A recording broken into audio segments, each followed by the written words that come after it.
के बाद मरुदगणों की उत्पत्ति होती है। इसकी कथा है, संक्षेप में बता दूं।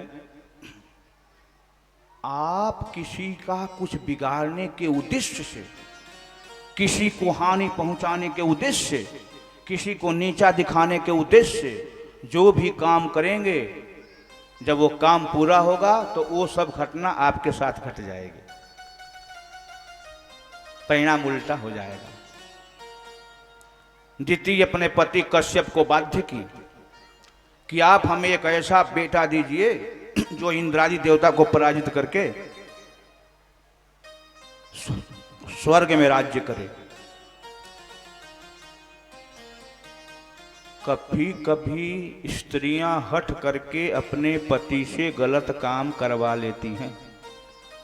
उनको पता नहीं है कि हट करके हम जो गलत काम करवा रही हैं इसमें हमारा भविष्य सुरक्षित नहीं है, भविष्य में हमारा ही विनाश होने वाला है। ध्यान रखिए लोग, अनीति के काम अपने पति को किसी तरह बाध्य करके स्त्रियों को नहीं कराना चाहिए, नहीं तो कोंखो जाए या मांगो जाए। सुन लो लोग, अनीति से काम नहीं कराना चाहिए किसी को, अपने पति को बाध्य नहीं करना चाहिए। वो अपने पति को बाध्य की। उन्होंने एक व्रत बताया, नियम बताया। दिति को गर्भ धारण हुआ।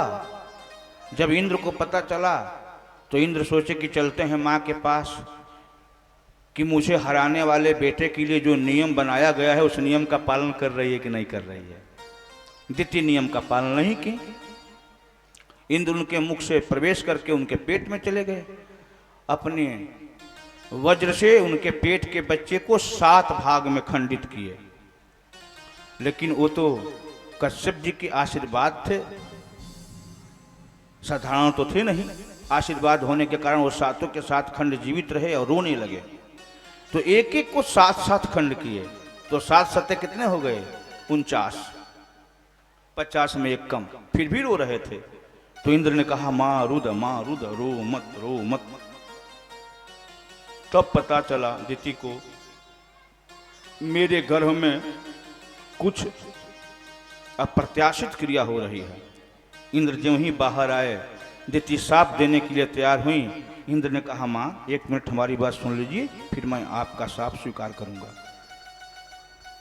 नियम का पालन आपने नहीं किया। द्वेष, ईर्ष्या और घृणा देवताओं से आपको है।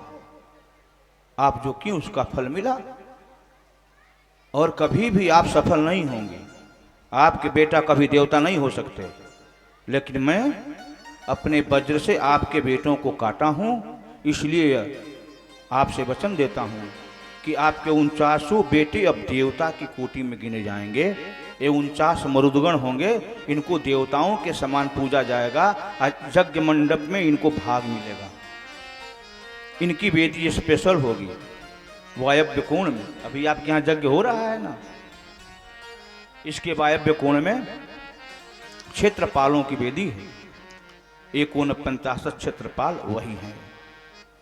मेरे कहने का मतलब है, आप चाहे कितना भी धनवान हो, बलवान हो, बुद्धिमान हो, गुणवान हो, शीलवान हो, सामर्थ्यशाली हो, लेकिन आप यदि अनीतिपूर्ण काम करेंगे, किसी को कुछ बिगाड़ने के उद्देश्य से, तो आप कभी सफल नहीं होंगे, कभी सफल नहीं होंगे। अपितु वह सब सूद मूर जोड़ करके चक्रवृद्धि ब्याज से आप पर लागू हो जाएगा। आपके पास कुछ नहीं बचेगा,